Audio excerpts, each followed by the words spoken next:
Good evening, ladies and gentlemen. My name is Morgan Jackson, and my topic today will be removing valedictorian from high schools. My audience is Adam, John, Bree, and Caleb. The topic of valedictorians has become an issue that is among the whole nation.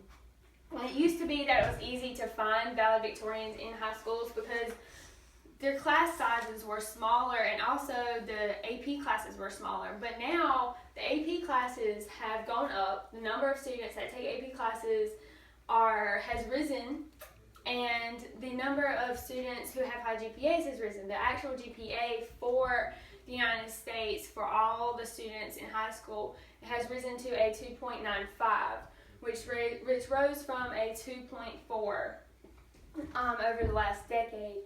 Also, it has become more difficult to pick out one single valedictorian when things are so close. It has actually come down to the 100th of a point in deciding valedictorians for high schools. Another reason that valedictorians should be removed out of high schools is that the competition has gone too far. Parents are going to court over valedictorian, and students are being secretive behind each other's backs and taking classes that actually mean nothing and raise their GPAs without the other ones knowing, which puts them in the lead for valedictorian. One girl was actually homebound, but the school removed her title of valedictorian because she was not actually at the school. In another case, 4 girls were given co-valedictorian, but 2 of the girls did not take AP classes their whole time in high school, so their valedictorian title was removed, even though they all had the same GPA. So cases like this has risen the issues of valedictorian to the point that it's just a big mess. School systems are trying to find different ways to remove valedictorian and to award all the students who deserve it.